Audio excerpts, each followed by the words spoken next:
शिक्षा ऐसा धन है जिसे कभी कोई आपसे लूट नहीं सकता, लेकिन हाँ, इसे दान जरूर दिया जा सकता है। ये कहानी है 6 साल के गरीब सुंदर की। बाबा, मैं तैयार हो गया, चलो चलें। रुक बेटा, मैं नहा तो लूं, बस अभी आया मैं। सुंदर, ले, जब तक बाबा नहा कर आ रहे हैं तू ये रोटी खा ले। ले, आज तो रोटी के साथ प्याज भी है खाने को। अच्छा लाओ माँ। माँ, मैं जल्दी वापस आ जाऊंगा, लौटकर मुझे पढ़ाई करनी है। तू जा ही क्यों रहा है? तेरे बाबा ने कब कहा तुझसे कि तू उनके साथ फल सब्जी बेचने चले? पर माँ, ठेला बहुत भारी हो जाता है, बाबा थक जाते होंगे, इसीलिए मैं उनकी मदद करने जाता हूँ। और वैसे भी माँ, मैं तो फल सब्जी बेचते बेचते भी पढ़ाई कर लेता हूँ। वो कैसे? जब भी कोई बाबा से कुछ खरीदता है तो मैं मन ही मन सारा हिसाब लगा लेता हूँ, वो भी बाबा से पहले। अच्छा तो चल फिर, मैं भी देखता हूँ कि तू हिसाब में कितना पक्का है। मुझे ये बता कि 20 रुपए किलो के हिसाब से 3 पाव आलू और 40 रुपए किलो के हिसाब से 1 पाव भिंडी के कुल कितने रुपए लेगा तू? आसान है बाबा, 25 रुपए है ना? अरे वाह। अच्छा, अगर उसी ग्राहक ने आधा दर्जन केले भी ले लिए तो कितने पैसे लेगा? केले हैं 60 रुपए दर्जन, इसका मतलब 30 और 25, पूरे 55 रुपए लूंगा बाबा, वो भी गिन के। 6 साल की उम्र में सुंदर का दिमाग वाकई बहुत तेज चलता था। किशनदास उसे देखकर मुस्कुराने लगा, जबकि रामकली अभी तक हिसाब ही जोड़ रही थी। किशनदास जानता था कि सुंदर को पढ़ने का बहुत शौक था, लेकिन वो मजबूर था। सारा दिन मेहनत करके भी वो बस खाने लायक पैसे ही कमा पाता था। फिर उसी शाम। बहुत भूख लगी है यार, चलना कुछ खाते हैं। मीटिंग बस 10-15 मिनट में शुरू हो जाएगी, इतनी जल्दी कहाँ जा पाएंगे और क्या खा पाएंगे यार? रोहन और विनोद एक मल्टीनेशनल कंपनी में काम करते थे। वो अमूमन चाय नाश्ते के लिए ऑफिस से बाहर आते थे। उन्हें देखकर किशनदास को बहुत अच्छा लगता था और वो हमेशा यही सोचता था कि काश उसका बेटा सुंदर भी एक दिन उनके जैसा ही बड़ा आदमी बने। उस दिन भी यही हुआ। तभी विनोद ने किशनदास का कंधा हिलाकर उससे कहा, अरे भैया, कहाँ खोए हो? केले खिला दो यार, बहुत भूख लगी है। हाँ बाबूजी, ये लीजिए। बाबूजी, आपसे कुछ पूछूं? आप बुरा तो नहीं मानेंगे? हाँ पूछो पूछो। बाबूजी, मेरा बेटा सुंदर, उसे पढ़ने का बहुत शौक है, पर उसे अच्छे स्कूल में पढ़ाने के पैसे नहीं है मेरे पास। अच्छा, तो कुछ मदद चाहिए? नहीं बाबूजी, मुझे पैसे नहीं चाहिए, मुझे तो बस कोई रास्ता दिखा दीजिए जिससे मैं अपने सुंदर को आगे तक पढ़ा सकूं। तुमने राइट टू एजुकेशन का नाम नहीं सुना क्या? अ, क्या क्या है ये? सरकार गरीबों के बच्चों के लिए हर स्कूल में 25% सीटें आरक्षित रखती है, जिसके तहत गरीब बच्चे वहां पढ़ सकते हैं और उनकी फीस सरकार भरती है। विनोद और रोहन की बात सुनकर किशनदास में उम्मीद जगी और फिर किस्मत ने भी सुंदर का साथ दिया। शहर के एक बड़े स्कूल में आरटीआई के तहत सुंदर का एडमिशन हो गया। स्कूल का पहला दिन था और सुंदर बहुत ही खुश था। बाबा, मैं कैसा लग रहा हूँ? बिल्कुल राजा बाबू लग रहा है मेरा बेटा। बाबा देखना, अब मैं खूब पढ़ाई करूंगा और एक दिन बहुत बड़ा आदमी बनकर दिखाऊंगा। जिस स्कूल में सुंदर को सीट मिली थी वहां शहर के सबसे अमीर घरों के बच्चे पढ़ते थे। इन्हीं में से एक था विकी, जो नामी सेठ सूरजमल का बेटा था। अमीरी के घमंड में चूर विकी हर वक्त बस अपने पैसों की धौंस दिखाता रहता था और अब सुंदर उसका नया शिकार बनने वाला था। अरे वाह, ये क्लास तो कितनी अच्छी है। हाँ फटीचर, देख ले, आंखें फाड़ के देख ले, क्योंकि इससे पहले ना तो तूने कभी ऐसा स्कूल देखा होगा और ना ही ऐसी क्लास।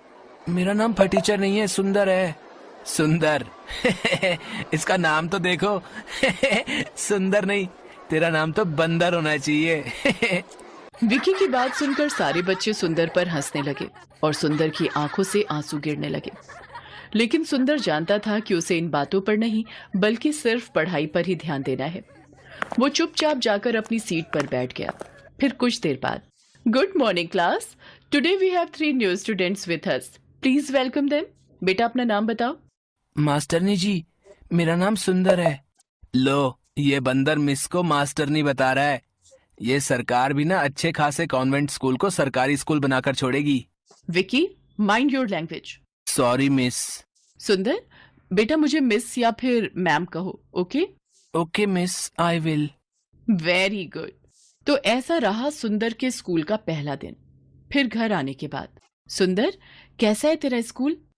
माँ बाबा बस पूछो मत, इतना बड़ा स्कूल, इतना बड़ा मैदान, इतना साफ कि क्या कहूँ, इतने सारे झूले और बहुत अच्छी मास्टरनी, मेरा मतलब है कि मिस।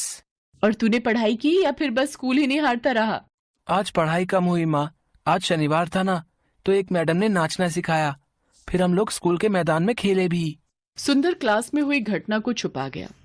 किशनदास की आंखों में सुंदर के सुनहरे भविष्य के सपने तैर रहे थे, जिन्हें पूरा करने के लिए सुंदर भी पूरी मेहनत और लगन से पढ़ाई कर रहा था। जबकि बदमाश और घमंडी विक्की स्कूल में हर वक्त उसका मजाक बनाता रहता था, लेकिन सुंदर उससे कभी नहीं लड़ा। ऐसे ही वक्त गुजरता गया और एग्जाम्स आ गए। सुंदर दिन रात बस पढ़ाई में ही जुटा रहा और आखिरकार वो पूरी क्लास में फर्स्ट आया। दूसरी तरफ विकी को स्कूल के अलावा उसके घर पर उसे अलग से पढ़ाने के लिए ट्यूशन टीचर भी आते थे। इसके बावजूद उसका रिजल्ट बहुत अच्छा नहीं था। स्कूल में हर कोई सुंदर की तारीफ करने लगा। ये देखकर विक्की सुंदर से और भी चिढ़ने लगा, लेकिन उसने मन लगाकर पढ़ाई करने के बारे में कभी नहीं सोचा। ऐसे ही और कई साल गुजर गए। सुंदर और विक्की दोनों ने 10वीं क्लास की परीक्षाएं दी थीं और अब उनकी पहली बोर्ड परीक्षा का रिजल्ट आने वाला था। माँ, मैं राम के घर जा रहा हूँ। उसके घर में कंप्यूटर और इंटरनेट दोनों हैं, तो वहीं अपना रिजल्ट देख लूंगा। ठीक है बेटा, भगवान करे तेरा रिजल्ट बहुत अच्छा हो।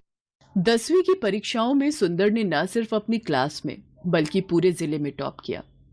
सुंदर के लिए हर कोई खुश था सिवाय विक्की के, क्योंकि इस बार भी उसके नंबर बहुत अच्छे नहीं थे। सुंदर को लगातार मिल रही कामयाबी से विक्की के मन में सुंदर के साथ साथ सभी गरीबों को लेकर गुस्सा बढ़ता चला गया। फिर कुछ और साल बीते। विक्की और सुंदर दोनों ही अब यूपीएससी की तैयारी कर रहे थे। दोनों ने लिखित परीक्षा पास कर ली थी और अब बारी थी फाइनल इंटरव्यू की। दोनों का इंटरव्यू एक ही जगह पर था, तो विक्की को देखकर सुंदर ने उससे कहा, ऑल द बेस्ट विकी। बच्चों को सर्टिफिकेट मिले तो कितना अच्छा ऐसा है बेटा, तू ये सब नाटक मेरे साथ तो कर मत। आज तक तू छोटे मोटे एग्जाम में टॉप करके अपने आप को तोप समझ रहा था ना। अब देख, ये है असली चैलेंज। अब देखते हैं कौन कितने पानी में है। सुंदर ने फिर विक्की को कोई उल्टा जवाब नहीं दिया और इंटरव्यू के लिए अपनी बारी का इंतजार करने लगा। कुछ ही देर में विक्की को इंटरव्यू के लिए बुलाया गया। फिर इंटरव्यू हॉल में, well mister Vicky, tell me, अगर आप यहाँ के डिस्ट्रिक्ट मजिस्ट्रेट बन जाते हैं तो आप सबसे पहले क्या काम करोगे? सर, सबसे पहले तो मैं ये राइट टू एजुकेशन का ड्रामा बंद करूंगा। क्या कहा? ड्रामा? अच्छा, वैसे आप ऐसा क्यों करेंगे? अरे सर, हमारे पेरेंट्स लाखों रुपए खर्च करके जिस स्कूल में हमें पढ़ाते हैं, वहां ये गरीब और चीप सोसाइटी के लोग हमारी बराबरी करने लगते हैं। बिलीव मी, इससे पूरा माहौल खराब हो जाता है। सरकार ने उन लोगों के लिए सरकारी स्कूल खोले तो हैं, तो उन्हें वहीं तक सीमित रहना चाहिए, मुझे ऐसा लगता है। ओके, इसके अलावा? इसके अलावा मैं एक काम और करूंगा। ये जितने फालतू लोग अपने ठेले लेकर बेवजह रोड को घेरे खड़े रहते हैं, मैं उनका भी इंतजाम करूंगा। असल में रोड पर इन्हीं की वजह से ट्रैफिक जाम होता है। ओके मिस्टर विकी, अब आप जा सकते हैं। Thank you sir. One more thing sir, I want to say. Yes sir, मेरे डैड यहाँ के जाने माने बिजनेसमैन हैं। ये देखिए, ये रहा उनका कार्ड। इसका मैं क्या करूं? क्या कहना चाहते हो? खुलकर कहो। I want to say that I know how to manage manpower and deal with that bloody workers, so I think I am the best option for. Okay, you can leave now. Vicky को इस बात का एहसास तक नहीं था कि interview के दौरान उसके हर शब्द से सिर्फ उसका घमंड ही झलक रहा था। अगली बारी सुंदर की थी। इंटरव्यूअर ने उससे भी वही सवाल पूछा जो विक्की से पूछा था। सर, अगर मुझे ये सौभाग्य मिलता है तो मैं सबसे पहले ये कोशिश करूंगा कि राइट टू एजुकेशन के तहत कुछ और सीट्स बढ़ा सकूं। क्यों? इससे क्या होगा? सर, इसी कोटे की वजह से आज एक गरीब का बेटा इस लायक हुआ है कि आपके सामने बैठ सके। मैं बस यही चाहता हूं कि मेरी तरह हर किसी को यह मौका मिलना चाहिए। ओके, और एक बात और बताइए, ये रोड पर ट्रैफिक जाम और ये स्ट्रीट वेंडर्स को कैसे डील करेंगे? सर, मैं कोशिश करूंगा कि सभी वेंडर्स के लिए किसी सरकारी जगह का इंतजाम कर सकूं, जहां वो अपना सामान आराम से बेच सकें। अच्छा, तो आप सरकारी जमीन मुफ्त में बांटोगे? नो सर, पर हाँ, ये कोशिश जरूर करूंगा कि उन लोगों से जितना कम हो सके उतना न्यूनतम किराया लिया जाए, ताकि सरकार के राजस्व में भी बढ़ोतरी हो और गरीबों को धूप और बारिश से बचकर अपनी रोजी रोटी कमाने का पूरा मौका मिले।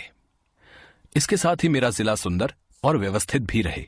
सुंदर और विक्की की सोच का यही अंतर आखिरकार उस कामयाबी की नींव बना जो इस इंटरव्यू के बाद सुंदर को मिली। विक्की एक बार फिर सुंदर से हार गया, लेकिन इस बार कुछ तो था जो बदल गया था। विक्की के पास खुद पर घमंड करने की अब कोई वजह नहीं थी। वो मजबूर होकर अपने पिता का बिजनेस संभालने तो लगा, लेकिन इसके बाद उसमें सुंदर का सामना कर पाने की हिम्मत बाकी नहीं थी।